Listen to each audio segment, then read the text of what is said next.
이화대학교의 작년부 2022년 가을 성경 공부 시작하겠습니다. 말씀을 따라 걷습니다. 오늘의 주제는 영원한 생명입니다. 이사야 40장, 고린도전서 15장, 요한복음 5장의 말씀을 가지고 오늘 영원 주일로 지키는 11월의 마지막 주일에 이 말씀을 함께 나누려고 합니다.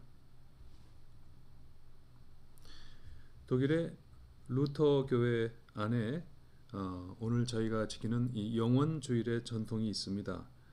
유럽의 그리스도인들은 교회 가까이에 묘지를 조성했습니다. 예수님의 재림과 함께 죽은 자들의 부활이 그 교회를 중심으로 일어난다고 보았기 때문입니다. 그들은 영원 주일에 예배를 드린 후에 이제 가까운 곳에 있는 묘소를 찾아 추모하지요. 생과 사의 주관자이신 하나님 앞에 겸손하고 엄숙하게 예배를 드립니다. 유럽에서 이 영원 주일의 상징은 등불과 조개 껍데기입니다. 등불은 희망을 상징합니다. 조개 껍데기는 순례를 상징합니다. 그러니까 순례와 같은 우리 인생길을 주님의 소망의 빛으로 밝힌다, 그런 의미를 갖고 있습니다. 이혜인님의 시 제2의 수요일 아침에 읽어봅니다.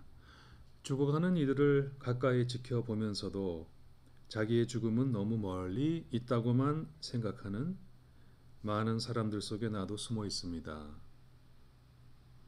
아름다움의 발견에 차츰 못 이어가는 내 마음을 위해서도 오늘은 맑게 울어야겠습니다.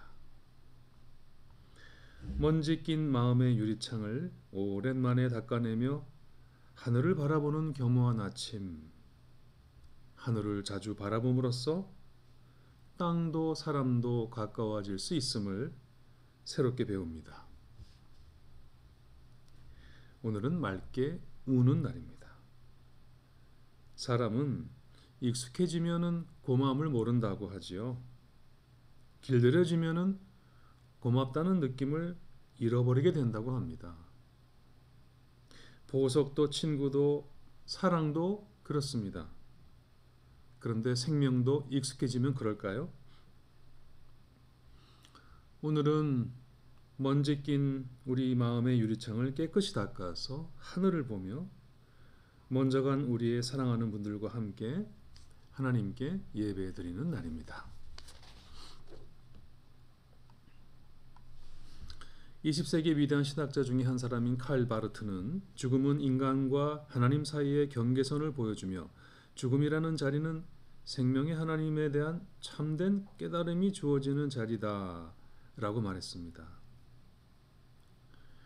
우리는 삶과 죽음을 이원론적으로 생각하기 마련이지만 바르트는 죽음이 생명의 신성함과 생명의 아름다움을 보여주는 자리라고 보았습니다. 오늘 우리가 그 자리에 있습니다. 지금 우리는 삶과 죽음의 경계선에 서 있습니다. 시간과 영혼의 사이에 서 있습니다. 우리 인간은 시간 속을 살지요. 순간을 삽니다. 하지만 시간 안에 잠시 거하면서도 영혼을 그리워하며 삽니다. 영혼을 사모하며 순간을 삽니다. 성서는 영혼을 이야기하죠. 영생을 가르칩니다. 그런데 성서가 말하는 영혼은 무엇일까요? 성서가 가르치는 영생은 무엇일까요? 그것은 불로초를 찾아 영생불사하고자 했던 진시황의 욕망과는 어떻게 다를까요? 성서가 말하는 영혼은 영겁이 아닙니다. 물리적 시간의 영원한 무한한 연장이 아닙니다. 성서의 영혼은 한없이 오랜 세월을 뜻하는 영겁과 동의어가 아닙니다. 제가 적었습니다만 영겁에서 겁은 산스크리트어의 칼파의 음력인 겁파의 약칭인데 본래 인도에서 일겁은 글쎄 무려 43억 2천만 년을 뜻합니다. 불가에서는 옷깃 한 번만 스쳐도 500겁의 인연이 있다고 하죠. 제가 계산해 보았더니 무려 옷깃 한 번 스쳐도 21조 600억 년의 인연이 있다는 겁니다. 이 영겁의 반대가 저기 적은 바로 찰나입니다. 찰나는 지극히 짧은 순간을 뜻하는데 손가락을 한번 이렇게 튕기는 사이에 벌써 65찰나가 흐른다고 하죠. 하지만 여러분, 성서는 이 시간을, 세월을 아무리 한없이 늘려놓는다고 해서 그것을 영원이라고 하지 않습니다. 성서에서 영원은 시간의 무한한 확장이 아니라 시간이 없는 것입니다. 시간이라고 하는 관념에서 완전히 벗어난 무시간성이 영원입니다. 제가 적은처럼 시편 90편 4절은 주의 목전에는 천년이 지나간 어제 같으며 밤의 한순간 같을 뿐이라고 말합니다. 또 베드로후서 3장 8절은 사랑하는 자들아 주께는 하루가 천년 같고 천년이 하루 같다는 이 한 가지를 잊지 말라라고 당부합니다. 예, 그렇습니다. 영원은 시간과 본질적으로 다릅니다. 시간은 영원 안에 존재합니다. 영혼은 존재의 근원입니다. 시간은 영혼으로부터 나와 다시 영혼으로 돌아가지요. 성서가 말하는 영혼은 임시적인 존재의 끝없는 지속이 아닙니다. 그것은 일종의 그 지속적인 선이라기보다도 어떤 항상적인 점과 같습니다.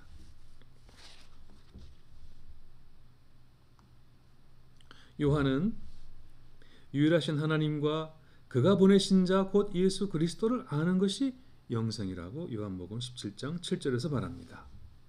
또 요한은 예수의 말을 듣고 예수를 보내신 하나님을 믿는 자는 영생을 얻었고 그리고 현재 완료형인데 이미 사망에서 생명으로 옮겼다라고 말합니다.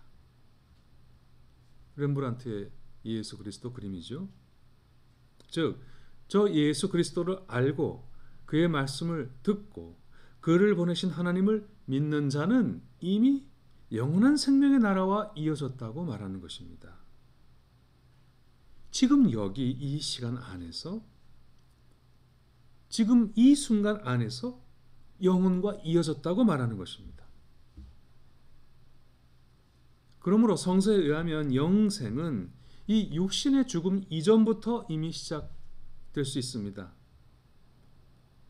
우리는 순간을 살지만 찰나를 살지만 영혼 안에 거할 수 있는 것입니다. 시간 안에 살지만 영생을 누릴 수 있는 것입니다.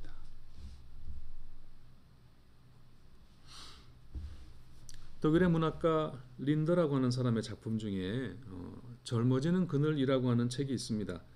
시간의 질과 양의 문제를 다룬 책인데 어떤 신비한 그 네트 그물이 있는데 거기 한번 들어갔다 나오면 젊어진다고 합니다. 하루는 이 소문을 듣고 나이가 많은 할머니가 찾아왔습니다. 사무원이 큰 책 한 권을 내보이면서 이렇게 말합니다. 할머니, 이 책에는 할머니의 지난 90평생이 낱낱이 기록되어 있습니다. 물론 이 신비한 그물에 들어갔다 나오시면 앞으로 할머니는 지금까지 사신 것과 똑같은 기간을 다시 살 수 있습니다. 그런데 할머니 잘 들으세요. 한 가지 조건은 있습니다. 이 책에 적힌 대로 할머니가 살아온 지난 90년을 똑같이 살아야 합니다. 할머니는 자신이 응애하고 태어날 때부터 일어난 모든 일이 낱낱이 적혀있는 그 책을 꼼꼼하게 읽기 시작했습니다. 그러나 얼마쯤 지나 책을 탁 덮어버렸습니다. 그리고 이렇게 말했습니다. 이렇게 다시 살아야 한다면 아무리 오래 살아야 무슨 의미가 있겠소? 난 젊어지는 것을 포기하겠습니다. 그랬습니다. 다시 반복하고 싶지 않은 시간이라면, 다시는 되돌아가고 싶지 않은 시간이라면 그 시간을 아무리 길게 늘려봐야 아무 의미가 없을 것입니다. 오히려 고통의 연장이죠. 그것은 오히려 지옥일 것입니다.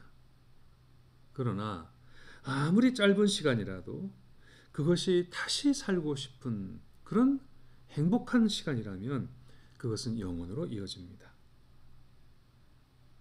겨우 3년밖에 안 되는 저 예수 그리스도의 공생애가 인류의 가슴에 영원히 꺼지지 않는 등불로 남아있는 것처럼 말입니다. 예, 양이 아니라 질이 중요합니다. 시간의 길이에 속아서는 안 됩니다. 짧게 살아도 찰나를 살아도 우리가 아름답게 살아야 할 이유가 여기 있습니다. 우리 한국인들이 좋아하는 성가 중에 세상을 사는 지혜가 있죠. 가사 떠올릴 때마다 마음에 깊은 울림을 줍니다. 우리의 어리석음을 잔잔하게 일깨워줍니다.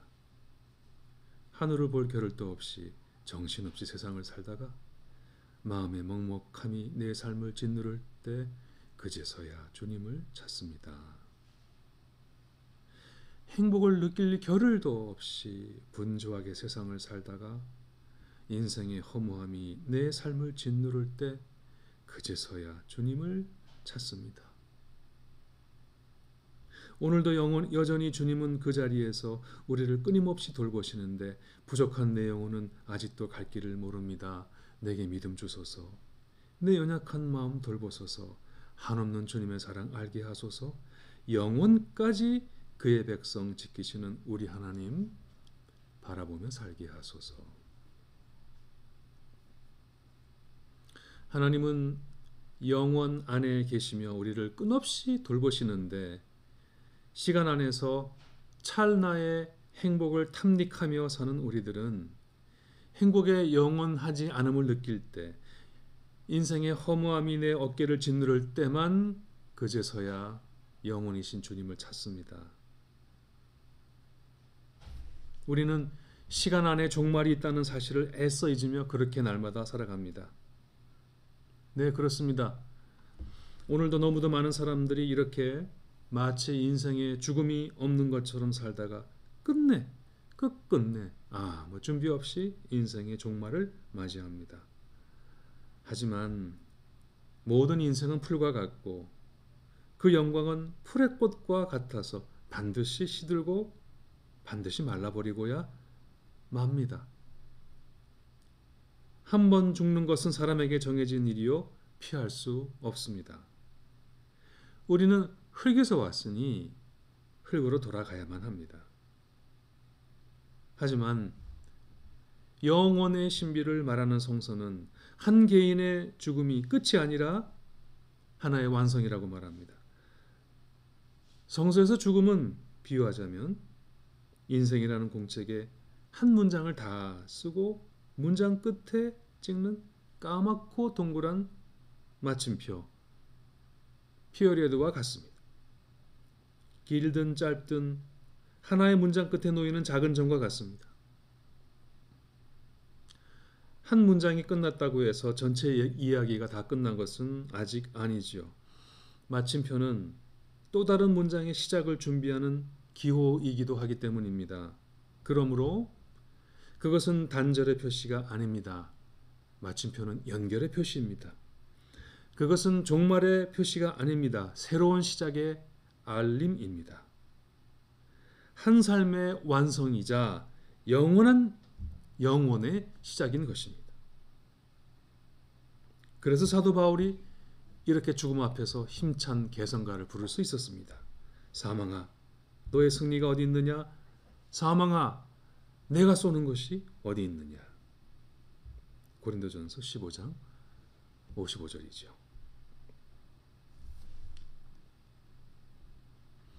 성서는 오히려 주 안에서 죽은 자는 복되다라고 말합니다. 왜 그렇습니까? 먼저 주님이 생명이시기 때문입니다.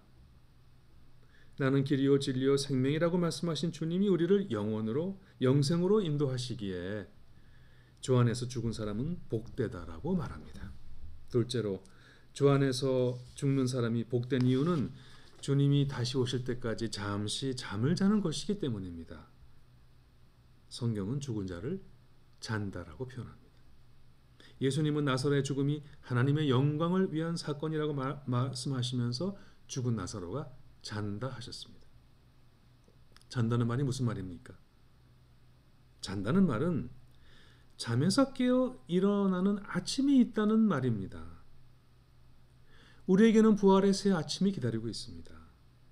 그러므로 잠은 이 희망의 아침을 기다리며 휴식을 취하는 것이기 때문에, 그래서 성경은 주 안에서 부활이신 주 안에서 죽는 자는 복되다라고 말하는 겁니다. 마지막 셋째로, 주 안에서 죽는 사람이 복된 이유는 인생의 그 모든 수고를 다 마치고 안식을 누리기 때문입니다. 히브리서는 영원한 생명을 안식, 즉 휴식이라고도 표현하지요. 하루의 일과를 정말 땀 흘려서 열심히 살다가 피곤하여 눕자마자 1초 안에 스르르 잠에 빠져보신 적 있으십니까? 예, 정말 불면증에 시달리는 사람들은 이 행복이 얼마나 소중한 행복인지 너무 잘 압니다. 성경을 보면 거지 나사로가 죽어서 아브라함의 품에 안기죠. 나사로가 살았던 세상은 차별과 고통과 손가락질이 난무하던 세상이었습니다. 하지만 하늘나라에서 아브라함의 품에서 영원한 안식을 누리게 되었습니다. 인생의 그 모든 수고를 다 마치고 누리는 영원한 평화와 영원한 안식이기 때문에 성경은 주 안에서 죽는 자는 복되다 라고 말하는 것입니다.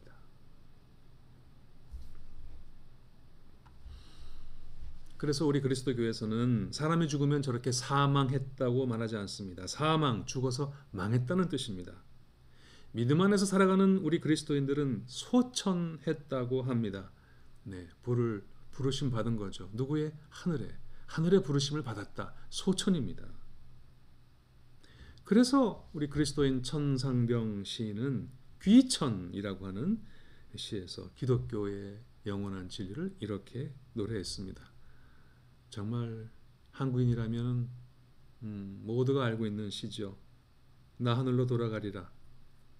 새벽빛 와 닿으면 쓰러지는 이슬 더불어 손에 손을 잡고 나 하늘로 돌아가리라.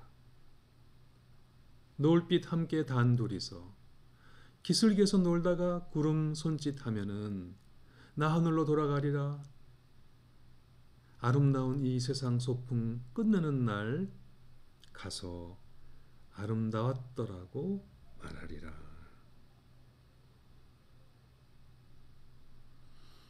우리 모두는 이 세상에 소풍 왔습니다. 어릴 적 소풍 갈 때 설렘 혹시 기억하십니까? 저 어릴 적엔 정말 그때 못 먹어보던 김밥에 계란, 그 귀한 계란 2알, 그리고 사이다 1병. 어린이는 밤새 잠을 이루지 못했습니다. 그리고 새벽에 일어나서 그걸 먹어버려 갖고 엄마한테 혼난 기억도 납니다. 우리는 하늘나라 본향집에 살다가 그렇게 이 세상 안으로 소풍 나왔죠. 여기서 사랑하는 사람들을 만나서 서로 손잡고 기슭에서 행복하게 뛰어놉니다. 하지만 구름이 손짓하면은 이제 돌아가야 합니다. 시인의 말처럼 새벽빛 이슬을 손잡고 하늘집으로 돌아가야 합니다. 우리보다 앞서 이렇게 가신 분들, 그래서 사망한 것이 아니라 소천했습니다. 성경에도 예수님은 우리가 거할 거처를 예비하러 가신다 했습니다. 그가 예비하시는 나라가 바로 우리의 영원한 집입니다. 하나님께서 지으시는 집입니다. 하늘에 있는 집입니다. 우리보다 앞서 가신 분들은 구름이 손짓하니 새벽빛 이슬 손잡고 그 하늘집으로 먼저 되돌아가셨습니다. 거기서 지금 하나님의 품에 안겨 다시는 눈물과 고통과 질병과 슬픔이 없는 영원한 평화, 영원한 안식을 누리고 있습니다. 그러므로 우리 그리스도인들은 사랑하는 사람과의 이별이 지금 비록 고통스럽고 인내하기 어렵더라도 그분들과 다시 만날 그 부활의 새 아침을 희망 속에 고대하며 살아갈 수 있는 겁니다.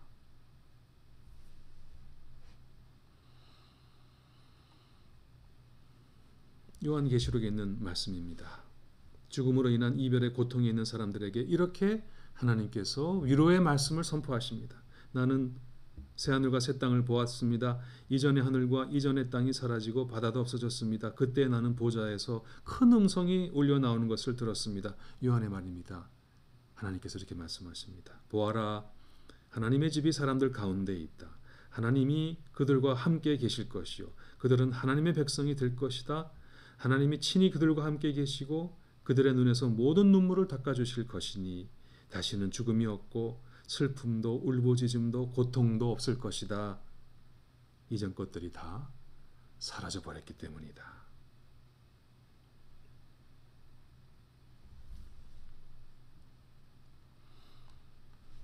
손턴 와일더라고 하는 학자가 이렇게 말했습니다. 우리 앞에 두 나라가 있는데 삶의 나라가 있고 다른 한 나라는 죽음의 나라가 있다. 그런데 이 두 나라를 연결하는 것은 사랑이다. 그렇습니다. 지금 우리는 삶과 죽음, 이곳과 저곳으로 나뉘어져 있습니다. 그러나 사랑이 그 두 나라를 이을 수 있습니다. 우리는 시간 속에 살면서도 사랑을 통해 영혼의 편린, 즉 영혼의 조각을 체험하며 살 수 있습니다. 요한일서 4장 16절에는 사랑 안에 거하는 자는 하나님 안에 거하고 하나님도 그의 안에 거하신다라고 말했습니다. 이게 사랑의 신비주의입니다. 사랑이신 예수 그리스도가 바로 시간과 영원, 이곳과 저곳을 연결해 주시는 다리입니다. 이곳과 저곳을 연결하는 다리입니다. 삶과 죽음을 이어주는 다리입니다. 그러므로 여러분, 이 땅에 남겨진 우리들은 서로 사랑하며 살아야 합니다. 사랑을 실천하며 살아야 합니다. 사랑으로 살아야 합니다. 부활의 소망을 가지고 이 땅에서 사랑하며 살아야 합니다. 그 사랑의 힘으로 앞서간 이들과 잠시 동안의 이별의 슬픔을 이기고 이 땅에서 뜨겁고 아름답게 살아야 합니다. 죽음은 우리에게 지금 당장 사랑하며 사랑을 실천하며 살라고 말합니다. 죽음은 우리에게 말합니다. 시간을 낭비하지 말라고. 사랑하면 살 시간 많지 않다고 우리에게 말합니다.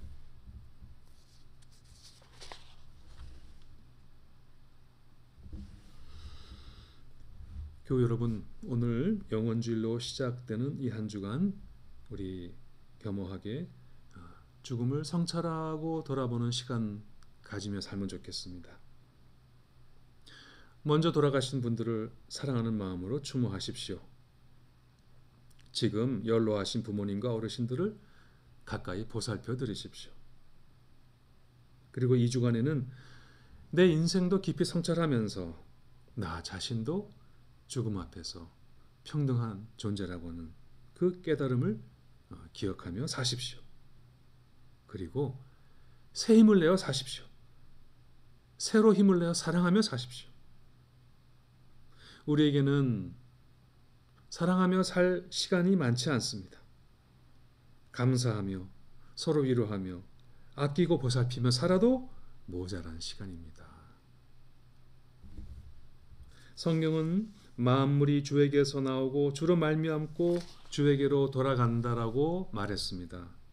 여러분, 이 말씀을 기억하면서 영혼과 영생에 대한 소망 속에서 흔들림 없이 더욱 주의 일에 힘쓰는 자들이 되시기를 바랍니다. 그리고 마지막으로 여러분, 이제 새해를 준비하시기 바랍니다. 새 것을 준비하시기 바랍니다. 바로 오늘부터는 교회력으로 새해인 대림절이 시작됩니다. 하나님의 달력으로 새해가 시작되는 것이죠.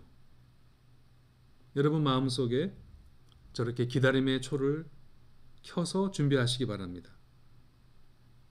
그리스도인들의 새해는 우리를 찾아오시는 구원자 예수 그리스도를 기다리는 그 행복한 설렘으로 시작됩니다. 교우 여러분, 혹시 지금 어둠과 고난과 혼돈의 밤을 지나고 계십니까? 마음속에 기다림의 촛불을 켜십시오. 사람이 마음으로 자기 길을 계획할지라도 그의 걸음을 인도하시는 이는 여호와라 하셨습니다. 하나님께서 우리에게 새 길을 열어주십니다.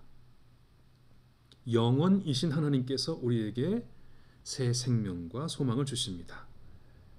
그가 나의 갈 길 다 가도록 나를 선한 길로 인도하실 겁니다. 감사합니다.